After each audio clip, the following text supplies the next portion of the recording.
Hi hello నమస్తే welcome to our channel. నేను మీ భార్గవి. ఈరోజు మనతో పాటు ఉన్న గెస్ట్ ఎవరంటే we are the angel foundation founder and president, అలానే మోటివేషనల్ స్పీకర్ కూడా. ఆవిడే విద్యారాణి గారు. ఆవిడని అడిగి మరిన్ని విషయాలు తెలుసుకుందాం.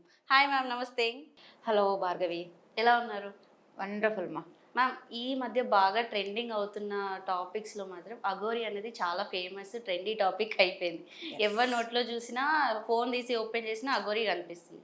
సో రీసెంట్గా అఘోరిది చూసాం కాబట్టి అసలు నిజమైన అఘోరీలు ఇలానే ఉంటారంటారా? అంటే తిను ఒక వేషంతో బయటికి వచ్చాడు, అబ్బాయి అని వచ్చాడు, తర్వాత అఘోరి నేను అమ్మాయిని అనుకుంటూ వచ్చారు. అసలు అఘోరీలు అంటే ఎవరు, ఎలా ఉంటారు? అఘోరి అంటేనే ఆ వర్డ్ వింటేనే అసలు మన పక్కన కూర్చునేలా ఉందా అది అసలు? లేదు. అది ఎంత ప్యూరిటీ, ఎంత జెన్యున్గా అన్నీ వదిలేసి వెళ్ళి ఆ స్థితికి చేరిన వాళ్ళకి అఘోరి అంటారు. అంటే మన లోపల ఉన్న అరిషడ్ వర్గాలన్నీ వెళ్ళిపోయిన వాడు, లేకుంటే అవన్నీ కంప్లీట్గా తీసేసుకోవాలన్న బాటలో ఉన్నవాడు నెక్స్ట్ ఒక సన్యాసి నుంచి, ఒక యోగి నుంచి అఘోరిగా మారాలనుకునే వాళ్ళు అలా అవుతారు. మన పక్కనే ఉండి కార్లలో తిరుగుతూ, ఏది పడితే అది తింటూ, ఏది పడితే అది చేస్తూ, ఐఫోన్ వాడుతూ ఆర్గ్యూ చేస్తున్నారంటేనే అది స్పిరిచువాలిటీకి కంప్లీట్గా విరుద్ధం. ఎందుకు అనంటే ఉంటుంది, కోపం వస్తే కోపం ప్రదర్శించడము, ఒక మాటకి మాట అనడము, లిమిట్ అనేది ఒకటి ఉంటుంది. ఎందుకంటే ఆ స్థితిలోకి వెళ్ళిపోయిన తర్వాత ఎలా ఉంటుందంటే అన్నీ మనకు తెలిసిపోతుంటాయి. తెలిసిపోతున్నప్పుడు మనం ఒకరితో ఆర్గ్యూ చేసే అవసరం ఉండదన్నమాట. చాలా రేర్ సిచ్యువేషన్స్లలో ఉంటుంది. ఎందుకంటే ఆ స్థితికి వెళ్ళిపోయిన తర్వాత మళ్ళీ నువ్వు బ్యాక్ వచ్చి అఘోరి అనేసి కార్లల్లో తిరుగుతూ ఇవన్నీ చేస్తున్నావు అని అంటే అది అటువంటి వాళ్ళకి అసలు రెస్పెక్ట్ కూడా ఇవ్వాలా లేదా? కానీ అసలు ఎందుకు ఇస్తున్నారు అంటారు? అంటే ఇప్పుడు అఘోరి అనగానే ఒక స్పిరిచువాలిటీ ఉంది అని అతను దగ్గరికే మనం చాలా మర్యాదగా వెళ్తాం. వాళ్ళు కూడా అంతే రెస్పెక్ట్గా మనతో మాట్లాడతారు. కానీ తిను మాటలు కావచ్చు, తను పలికే బూతులు కావచ్చు, అవి మొత్తం వల్గరిటీగా ఉన్నా కూడా ఎందుకు జనం కూడా అట్లా భయపడుతూ అమ్మో అఘోరి, అమ్మో కారు వచ్చిందంటే దూరంగా వెళ్ళిపోయి ఎందుకు అలా చేస్తున్నారు? ఇప్పుడు అఘోరి అంటేనే విశ్వ కళ్యాణం గురించి వాళ్ళు ధ్యానం చేసుకోవడము, సాధనలు చేయడము, కంప్లీట్గా హయ్యర్ మాస్టర్స్తోని కనెక్టివిటీలో ఉండడమే దాన్ని అఘోరి అంటారు. యాక్చువల్లీ ఎవరితో మాట్లాడరు వాళ్ళు. మామూలుగా ధ్యానం చేసుకునే వాళ్ళు, గంటలు రోజులు ధ్యానం చేసుకునే వాళ్ళు వాళ్ళన్న బయటకు వచ్చి మాట్లాడతారు. కానీ వీళ్ళు అసలు మనకు కంటికి కూడా కనిపించరు నిజం చెప్పాలంటే. అది మనకి ఇలా పుష్కరాలు వచ్చినప్పుడు, మొన్న కుంభమేళ వచ్చినప్పుడు, అలాంటి టైంలోనే వాళ్ళు ఎక్కడి నుంచి వస్తారు, మళ్ళీ ఎక్కడికి వెళ్ళిపోతారు తెలియనంత అలా ఉంటుంది వాళ్ళ సిచ్యువేషన్.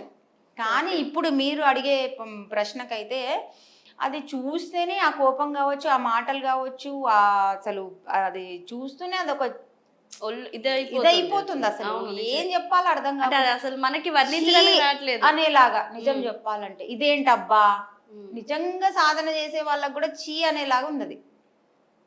అలాంటి వాళ్ళకి ఇంకా మనం ఏం చెప్తాం? వాళ్ళతో అసలు భయపడే అవసరమే లేదు. నిజంగా నువ్వు కరెక్ట్గా ఉంటే ఆ యూనివర్స్ అనేది నీ సైడే ఇస్తుంది కదా. అవును. మరి తన కారు చూసి భయపడడము, తనను చూసి భయపడడము అంటే మన మూర్ఖత్వం. ఇప్పుడు మనకి భయం ఉంటేనే అటువంటి వాళ్ళని చూసి భయపడతాం. నిజంగా మనం ప్యూర్గా ఉన్నాం అనుకోండి, వావ్ అన్న ఫీలింగ్ వస్తుంది కదా. అలా చేస్తున్నారు అని అంటే అసలు ఎక్కడ అఘోరి? అసలు అఘోరికి అసలు ఆ పేరే లేదబ్బా. అదేదో పేరు పెట్టి హైప్ చేస్తుంది తప్ప. అఘోరీస్ అయినా ధ్యానులైనా ఈ స్పిరిచువాలిటీ కంప్లీట్ డిఫరెంట్. తను డిఫరెంట్. నేనైతే ఇది ఖచ్చితంగా చెప్పగలను. ఇప్పుడు మీరు స్పిరిచువాలిటీ అని అన్నారు కానీ మేడం, సో ఇది చూసుకుంటే ఇప్పుడు తన అఘోరి వరకు విన్న వర్షన్ మాత్రం మనం చూసాం. దాని తర్వాత కొత్తగా వచ్చిన క్యారెక్టర్ ఏంటంటే వర్షిని.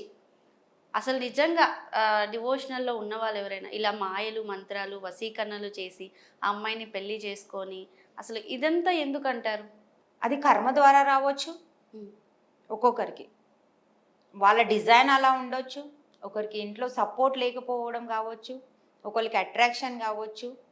అంటే డిఫరెంట్ ఆఫ్ మైండ్ సెట్ ఉంటుంది కదా భార్గవి. ఒక్కొక్కరికి ఒక్కొక్కలాగా ఉంటుంది. ఆ అమ్మాయికి మరి మీరు వశీకరణ అన్నారు, మరి ఆ వశీకరణ జరిగిందా మనకు తెలియదు. అది వాళ్ళు హిప్నటైజ్ చేశారా? ఇప్పుడు కరెక్ట్గా ఉంటే మట్టుకి ఒక పర్సన్కి మన బిహేవియర్, మన క్యారెక్టర్ మనల్ని చూసి అట్రాక్ట్ కావాలి, కానీ ఒకరికి మనం హిప్నటైజ్ చేస్తున్నాం, వశీకరణ చేస్తున్నాం అంటే అది ఎన్ని రోజులు నిలుస్తుంది? ఇప్పుడు పెళ్ళయినంత వరకు అందరు కామ్గా కూర్చున్నారు, పెళ్ళైన తర్వాత అరెస్ట్ చేసి లోపల వేసిండ్రంటే అది ఎంతవరకు నిలిచింది? అవును, అంతే కదా.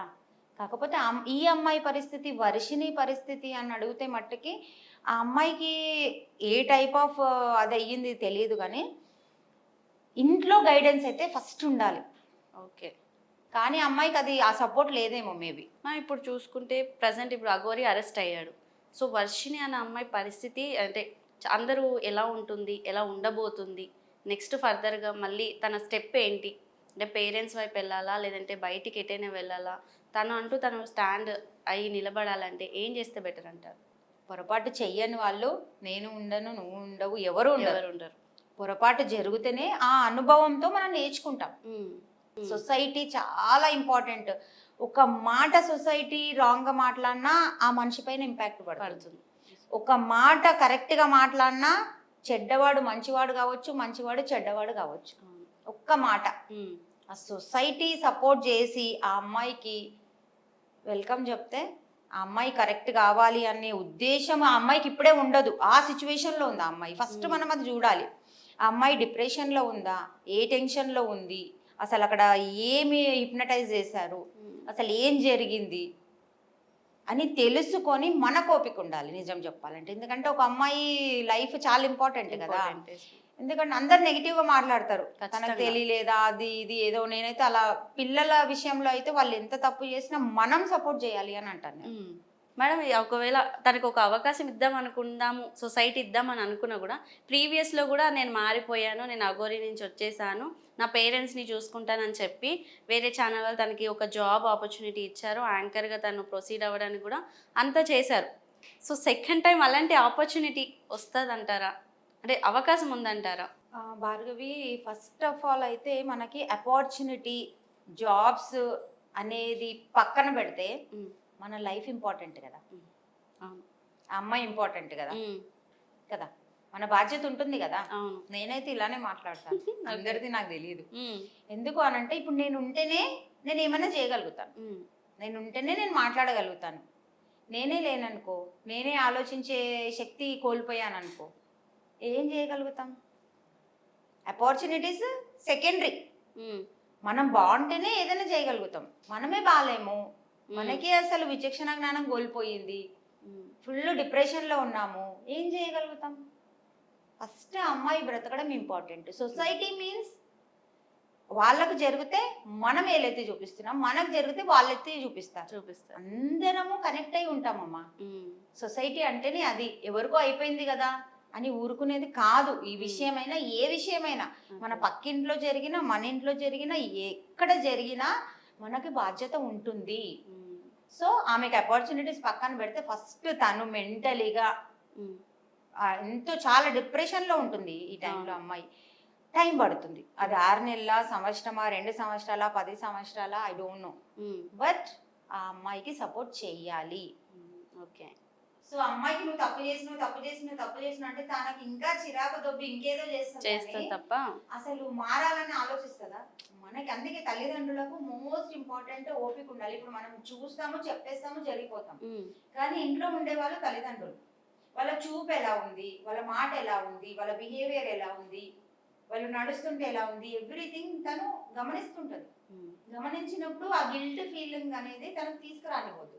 తీసుకురానియకపోతే టైం పడుతుందేమో, కానీ మారుతుంది డెఫినెట్ గా. తను మారినప్పుడు, తను బాగున్నప్పుడు ఆ ఫ్యూచరా, ఆపర్చునిటీసా, ఇంకా తను ఏం క్రియేట్ చేసుకొని వచ్చిందా, అదంతా సెకండరీ అమ్మ.